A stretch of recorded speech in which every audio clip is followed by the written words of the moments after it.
Hi everyone, welcome to this video. In this particular video, I will make it easier for all of you guys to understand the IELTS reading. This is the reading passage 1 from Cambridge IELTS Academic Level 16. So let's begin this tutorial video. ये है हमारा reading passage जिसे हम आगे read करेंगे. तो सबसे पहले heading को read कर लेते हैं. Why we need to protect polar bears? हमें polar bears को बचाने की आवश्यकता क्यों है? Polar bears are being increasingly threatened by the effects of climate change, but their disappearance could have far-reaching consequences.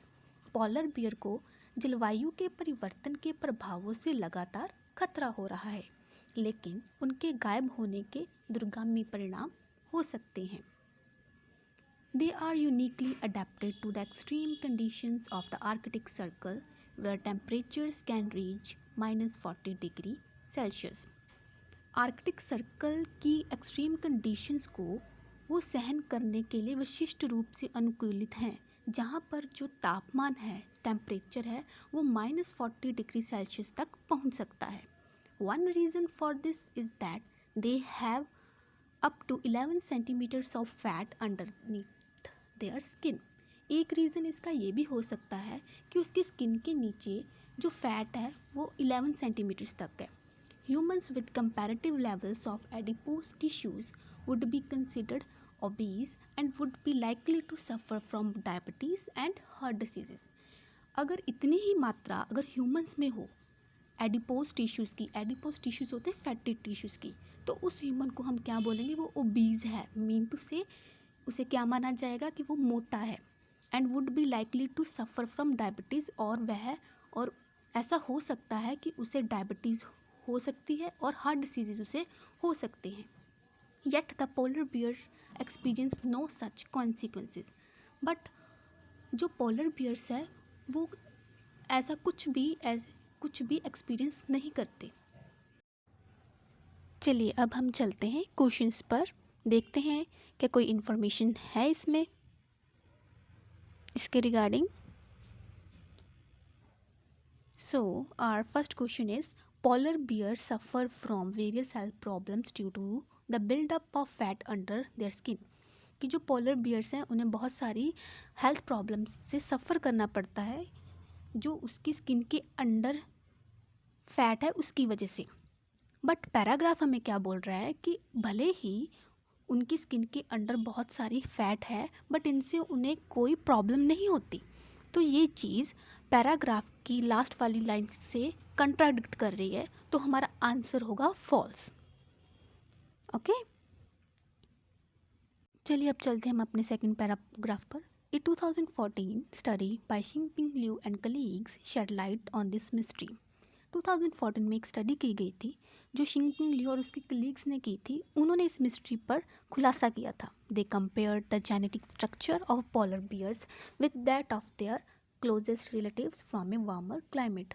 उन्होंने जेनेटिक स्ट्रक्चर को कंपेयर किया था पोलर बियर्स के उनके क्लोजेस्ट रिलेटिव्स के साथ जो वार्मर क्लाइमेट के थे. वार्मर क्लाइमेट के रिलेटिव्स कौन थे? Brown bears. This allowed them to determine the genes that have allowed polar bears to survive in one of the toughest environment on earth. इससे उन्हें पता चला कि ये जीन की वजह से है. जीन की वजह से ही पोलर बियर्स खुद को इतने टफेस्ट इन्वायरमेंट में भी सर्वाइव करने के लिए योग्य बनाते हैं. Liu and his colleagues found the polar bears had a gene known as APOP which reduces level of low density lipoprotein LDLs, a form of bad cholesterol. लियो और उसके कलीग्स ने पाया कि पोलर बियर्स में एक जीन होता है जिसका नाम है APOP, जो लिपोप्रोटीन लो डेंसिटी लिपोप्रोटीन के लेवल को रिड्यूस करता है. और जो लिपोप्रोटीन लो डेंसिटी लिपोप्रोटीन जो जीन है इसे बैड कोलेस्ट्रॉल कहते हैं. ये बैड कोलेस्ट्रॉल का एक फॉर्म है. In humans mutation of this gene are associated with increased risk of heart disease. Humans में अगर इस जीन में कोई भी ट्रांसफॉर्मेशन होती है तो उसका सीधा प्रभाव क्या होगा? उससे हार्ट डिसीज़ के रिस्क इंक्रीज़ हो सकते हैं. पोलर बियर्स में therefore be an important study model to understand heart disease in human beings. जो पोलर बियर्स हैं वो ह्यूमंस में हार्ट डिसीज़ को समझने के लिए एक स्टडी मॉडल बन सकते हैं। चलिए अब हम अपने क्वेश्चंस पर जाते हैं। ओके, हमारा सेकंड क्वेश्चन है, the study done by Leo and his colleagues compare different groups of polar bears. जो स्टडी की गई थी लियो और उसके कलीग्स के द्वारा, क्या उसमें उन्होंने पोलर बियर्स के डिफरेंट ग्रुप्स को कंपेयर किया था? नो, उन्होंने क्लोजेस्ट रिलेटिव्स को कंपेयर किया था। तो ये लाइन पैराग्राफ की लाइन के साथ बिल्कुल कंट्राडिक्ट कर रही है, तो आंसर वुड बी फॉल्स। चलिए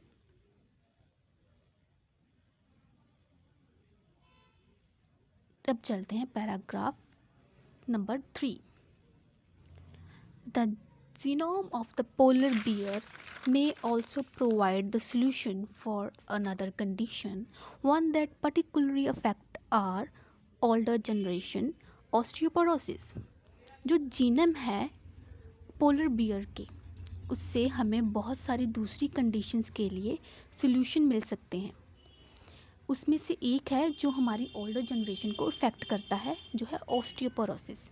जीनम होता है जिसमें किसी भी ऑर्गेनिज्म की जेनेटिक इन्फॉर्मेशन होती है, एंड ऑस्टियोपोरोसिस क्या होता है, एक मेडिकल कंडीशन होती है जिसमें बोन्स क्या है, एकदम नाजुक हो जाती हैं, बहुत ही डेलिकेट हो जाती हैं, जिससे वो टूट भी सकती हैं। This is a disease where bones show reduce density. ये वो बीमारी है जिसमें जो हड्डियाँ हैं उनकी डेंसिटी रिड्यूस हो जाती है, usually caused by insufficient exercise. और इसकी वजह क्या हो सकती है कि हम एक्सरसाइज अच्छे से नहीं करते, इनसफिशिएंट होगी।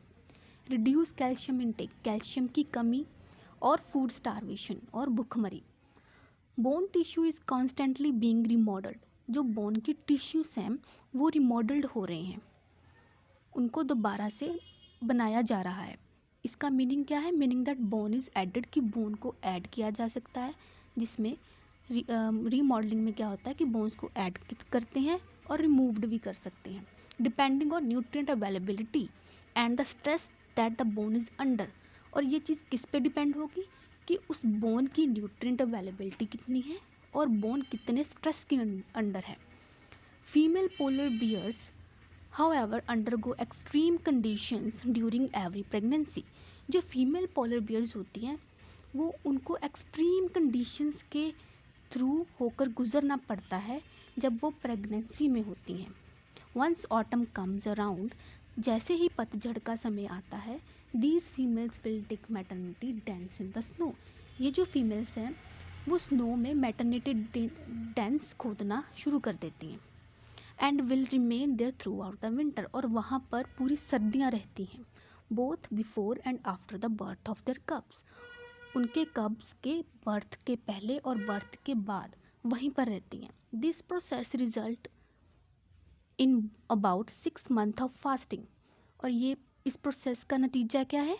उनको 6 मंथ के लिए फास्टिंग पर रहना पड़ता है, where the female bears have to keep them self and their cubs alive. और वहाँ पर फीमेल बियर को खुद को और अपने बच्चे को जीवित रखना पड़ता है। और वो कैसे रखती है? और उसके पास जितना भी कैल्शियम और कैलोरी का भंडार होता है उसको कम करके। Despite this their bones remain strong and dense. इसके बावजूद भी उनकी जो हड्डियाँ हैं वो स्ट्रॉन्ग और डेंस ही रहती हैं। चलिए अब हम अपने क्वेश्चंस पर जाते हैं। ओके, हमारा थर्ड क्वेश्चन है, Liu and colleagues were the first researcher to compare polar bears and brown bears genetically. जो लियू एंड कलीग्स थे, क्या वो पहले रिसर्चर थे जिन्होंने कंपेयर किया था polar bear and brown bear को जेनेटिकली? ऐसा तो कुछ पैराग्राफ में लिखा ही नहीं था कि वो फर्स्ट हैं या लास्ट हैं।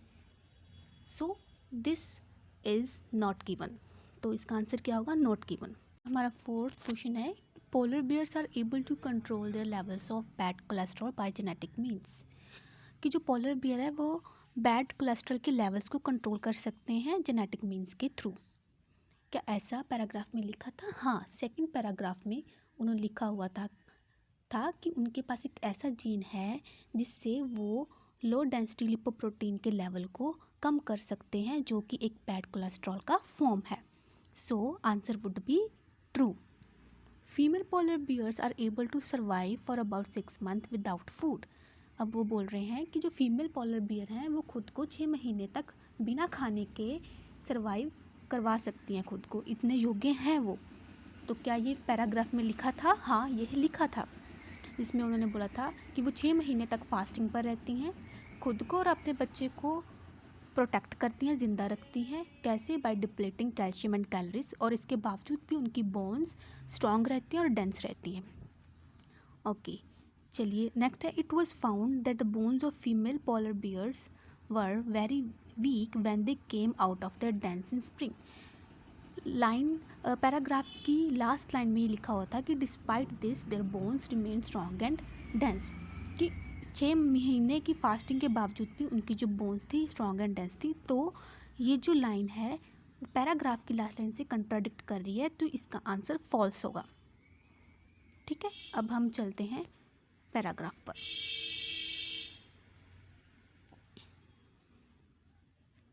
Okay, the physiologist Alan Lennox and Alan Goodship found an explanation for this paradox in 2008.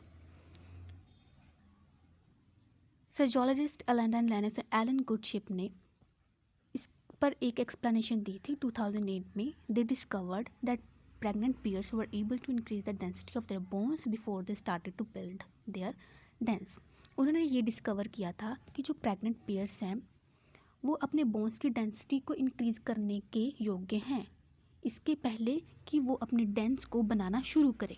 और इसी के साथ in addition 6 months later when she finally emerged from the den with their cubs, there was no evidence of significant loss of bone density। और इसी के साथ 6 महीने बाद जब वो आखिरकार उस डेन से बाहर निकलती है अपने कब के साथ, तब वहाँ पर कोई भी ऐसा एविडेंस नहीं था जिससे ये पता चले कि उसकी बोन की डेंसिटी में कोई लॉस हुआ है। Hibernating brown bears do not have this capacity and must therefore resort to major bone reformation in the following spring। जो hibernating brown bears होते हैं उनमें ये कैपेसिटी नहीं होती है। तो स्प्रिंग आने तक, जब स्प्रिंग आती है तब वो क्या करते हैं, खुद में बोन रिफॉर्मेशन का सहारा लेते हैं। If the mechanism of bone remodelling in polar bears can be understood, many bedridden humans and even astronauts could potentially benefit. अगर बोन रिमॉडलिंग के इस मैकेनिज़्म को हम समझ सकें जो पोलर बियर्स में होती है, तो इससे बहुत सारे जो मनुष्य हैं, ह्यूमन्स हैं, जो बेड रिडन मीन टू से डिसेबल्ड हैं, और इवन जो एस्ट्रोनॉट्स हैं, इससे बेनिफिट ले सकते हैं। इससे उनका बहुत सारा बेनिफिट हो सकता है। क्वेश्चंस पर चलते हैं। ओके, दे से